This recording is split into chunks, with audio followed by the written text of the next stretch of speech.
Hello, guys. Welcome back to the Strong Girl Gossip Podcast for episode number 14. 1-4. Crazy stuff. Welcome back, guys. Okay, so this week's episode is actually all going to be about goal setting off the back of last week's episode. So if you didn't listen to that, make sure you give that a listen first. But we're actually going to be diving into there's 2 months left of the year. 2 months is still a crazy amount of time. What can we do with those 2 months? How do we want to feel? What goals can we set? What goals can we achieve? So this is going to be an episode all about goal setting and making sure that we're setting realistic, achievable goals that we can achieve before the year is out. Yeah, I think at this time of the year, it's really easy to go, oh, well, I haven't achieved my 2024 goals, so I'll give them another go in January. But actually, these 2 months are going to go past anyway. So what's the point throwing them all away and going, oh, well, I haven't worked on my goals yet, so I'm not going to make a start now. This is a great time to start because in January, you get bombarded by the new year, new me. You feel all this pressure that you should be setting these goals, achieving them by February. So getting a little bit of a head start is always really nice before January, I think. Yeah, I agree. New year, new me. I get it. I do get it. But I think you can choose to set goals and achieve them and change your life at any point in the year. You definitely don't need to be waiting for a new year to do that. I understand it's fresh energy, but I think there's still 2 months now on the table that we can actually just use to start building momentum and working towards those goals. Even if you have got big goals for 2025 and January, why not get a head start on them now? So grab yourself some pen and paper or open a notes app on your phone or a document on your laptop, depending on what kind of gal you are. To be honest, I'm more of a post-it note highlighters kind of gal. What are you? I love a highlighter. Absolutely. But actually, before we get into it, we're missing something. We're missing our win. Oh my God, the win. We can't miss the win. So my win of the week was I was in the gym and someone was like, oh, I really don't want to do this cardio. Do you want to do it with me? And usually I would say no. Didn't have my cardio shoes, just had my normal street shoes on. And actually, I was like, yeah, do you know what? I'll do that. So I ended up doing a couple of sets of 500-meter row and ski. And I was really proud of myself. For a gal who loves a barbell, that is a win. It is a win. My win is gusto. I know I've already mentioned. You literally talk about gusto in every episode. But honestly, just the consistency with actually getting my chef on, trying new meals, literally pretty much every weekday. I'm literally loving it, guys. And I'm not an affiliate or anything, but I do have a discount code. So if you want it, make sure you drop into my DMs. Oh, discount code. But let's go back to the episode. Let's go back to goal setting. So you've hopefully got your pen and paper or your document or whatever it is that you are doing. Get yourself a nice, cute, cozy setup and let's get setting some goals. If you are out on your walk even, I was about to say maybe this is more of a sit down episode, but actually just open up that notes app, start getting creative whilst you're walking, I guess. So starting off first with a bit of a reflection question, where do you want to be by the end of the year? How do you want to feel? And what is first coming to your brain of what do you want to achieve? And I think one important thing to remember with this is it's got to be realistic. It's got to be achievable within the short time frame that we've got available. It's not to say that you can't achieve those goals, but I want you to think about short term. What short term goals have you got right now? And how do you want to feel in a couple of months' time? Yeah, I think tapping into the feeling is really, really important. We do, yes, 2 months is a long time and it's time for us to achieve things, but it's not a really super long time. So we're not setting long-term goals here. So I think tapping into, okay, it's now October. It's about to be December. I'm going to blink and it's going to be here. How do I want to feel going into 2025? Tapping into that feeling of do I want to feel peaceful? Do I want to feel busy? Do I want to feel content? Do I want to feel strong, confident? Think about all of these feelings. Think about how you love feeling. Think about maybe how you're feeling at the moment and things you'd like to change about that. And really go into that place of okay, at the end of the year, how do I want to feel? Feel free to pause this episode, guys, if you need a second to reflect on that. I think it's really important to actually just stop for a second and go, how do I want to feel?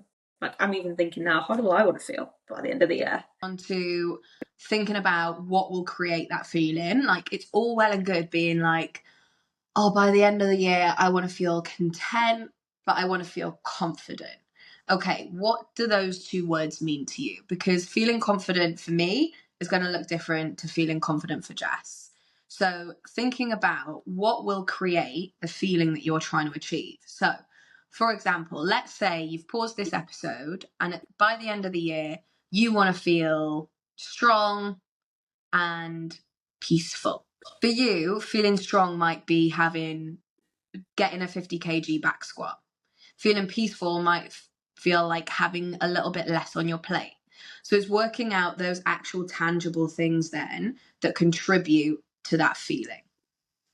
But we're also going to give you some prompts now to help you actually pull that out and get that down on paper or wherever it's going to go down, so you can remain accountable to it and keep reminding yourself, keep checking back in over the next 2 months. Like, am I ticking these off to make sure that I am leaving 2024 feeling this certain type of way?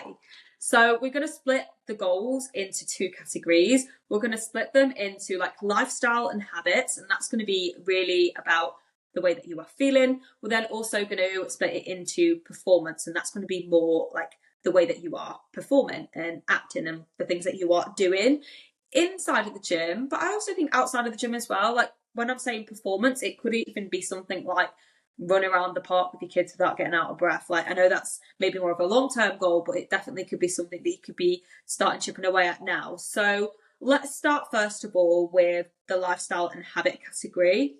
And when we are setting these goals, I want you to think about setting no more than 3 to 5, because that's the thing with goal setting. If you start setting so many, they just feel so far out of reach and it just feels so overwhelming that you actually end up doing none. So you are actually better off just lowering that bar and just setting a handful that you know that you can make happen. So lifestyle and habits. To give you some inspiration, Ella's going to give you an example of what we mean by a lifestyle and habit-based goal. So for me, it's definitely getting out of the house more. Sounds really simple, but like when it gets dark and cold, I really struggle to get out of the house, but it makes me feel so good. So that is a really good example of a habit-based goal. And again, linking it back to that feeling. Getting out the house and going for a walk makes me feel accomplished. It makes me feel cozy when I get back inside, and they're feelings that I really like. So I know that going out for that walk and setting that goal of, maybe it's not going to be every day, I'm not going to lie, because that's not realistic for me. It's going to be maybe 4 times a week. Getting out in the cold, wrap up, just do it anyway, and that's going to make me feel really good. Yeah, and maybe something else could be, you know that you're not drinking enough water at the moment. Something so simple, and I know that we've done a habit episode and we've dived deep into that before, but it just goes to show how much the basics do really make a huge difference. So maybe the goal that you've got is to drink 1 litre of water every day, to have, 5 glasses of water every day.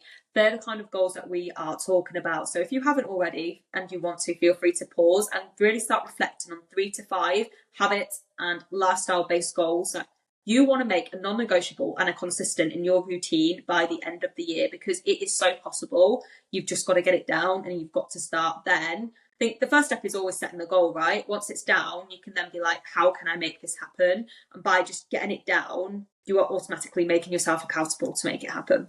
Definitely. So we've thought about how you want to feel. Now we've listed maybe 3 to 5 goals that contribute to that feeling.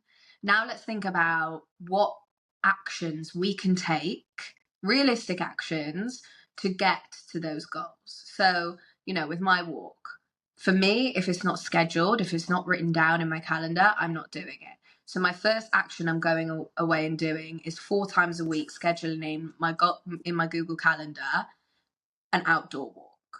That's the kind of action we're talking about, in terms of not just writing down, oh, this is my goal. It's not just going to happen by magic. You do need to put those strategies in place to actually get there. Yeah, and just giving you another example, when we're going to like the water goal, maybe it is your goal every morning to fill your water bottle up. Again, super small, but it can be so effective. It's just like, how can you, like Ella just said, like take that goal and make sure that we have now got an actionable point to make it a reality. It's not just going to happen. You've got to make sure that you are putting things into play, putting things into your calendar to really make it happen. Yeah, and it's thinking about whether is it a daily task I need to do, or is it just a weekly task? Like if my goal, like lifestyle wise, was to be more social, maybe it's just scheduling in seeing one friend once a week. So, these things, your 3 to 5 things don't all have to be 3 to 5 things that you're grafting for every single day. Every goal is going to look different. And I would honestly encourage anyone to get themselves like a little habit tracker, whether that's getting a little document through like Canva or Etsy or something, or it's just having like a notepad that you can refer to. Like you say, maybe it's not daily, but maybe you check in with it weekly and be like, okay, how on top of these habits am I? Nicely leads us into performance. So now we want you to reflect and pick 3 to 5 things again. Let's not pick too many at once. We all know that you want to achieve everything in the gym, don't we all? But let's kind of break those down to digestible goals that, again, are realistic and achievable to achieve by the end of the year. Now, let's just like make something clear. Say, for example, I didn't have a pull-up right now, and I'm actually using the thickest band for my pull-ups. A unrealistic goal for me would be to say I want to pull up by the end of the year, because things like that do take time. So what I would be doing instead to make sure that it is realistic is the goal might be to move down to one of the lighter bands to a pull-up. So it really is about reflecting, okay, what goal do I want to achieve? But I've got to make it realistic to achieve in a 2-month window, because then you're not going to get disheartened, and you're also going to keep more motivated because it's actually achievable. You know that you can make that happen. So I guess that is one example. Do you want to give another example of a performance goal? So another example of setting a performance goal might be, like Jess said, it might not be actually in the gym. It might be a performance goal of I'd love to go on the family Boxing Day walk and not have to, take a rest or whatever it is. So again, it's linking it back to how that's going to make you feel, because I always feel like the feeling of achieving that thing is going to keep me accountable and it's going to keep me consistent. Because for me, sometimes if I'm just like, oh, I want to achieve a 90 kg deadlift, that's like, okay, cool, but how's that going to make me feel when I do achieve it? So linking back these performance goals to how you're going to feel, at the start of this episode, when you paused the episode and you were like, okay, how do I want to feel by the end of the year? Think about performance goals that align with that. So one might be, okay, yeah, I want to go on a walk with my family and not be trailing behind or not be like out of breath. So yeah, thinking about how it's going to make you feel will just keep you more accountable. So now that we got a couple of examples, I think going back to what we were saying with the lifestyle goals, it's looking at actions that we can take to get towards those performance goals. Yeah, and just so you can picture that, guys, as well. An example, let's go back to the pull-up example. You wanting to get a pull-up. What are you going to do week in, week out before the end of the year to make sure that you are getting closer, you are getting down the bands, or you are achieving that goal? So, for example, you could schedule in an extra pull-up session each week. You could schedule in 3 times a week, you do a little bit of pull-up accessory work. Again, put it into your own goal and put that into, if, for example, it's a squat that you wanted to work on, or a deadlift, or a run time, put that into whatever is relevant for you and be like, okay, how can I make this achievable, and how can I break the goal down to make sure that I am actually doing the stuff that's going to help me achieve the goal? And with that as well, I think something that doesn't really apply to the lifestyle one, but with performance, is making sure you're not overwhelmed with it. So going back to the pull-up, let's say I want to achieve a pull-up on the thinner band by the end of the year. It's not scheduling 3 lots of pull-ups in a week. It's not scheduling like an insane amount of work to do to get to these goals to try and achieve it really quickly. And that links back to what we were saying about setting an achievable goal, a goal that isn't going to overwhelm you, because the minute you're overwhelmed, the minute you feel like you have too much on your plate, you will just take that back seat and go, well, I'm not going to achieve it anyway, and this amount of work that I have to do to get to it is ridiculous. So making sure that it is achievable, and the actions that you're going to put in place on your notepad, on your notes app, whatever you're writing on at the moment, they're not things that are going to overwhelm you. And I would say, like, write down the date that you're listening to this podcast right now and set yourself a reminder to check back in 4 weeks' time, like at the halfway point. Are these goals still aligned with me, for starters? How are these goals going? Am I being consistent? Could I be doing anything more for the next 4 weeks to make sure that I'm going to be hitting these goals by the end of the year?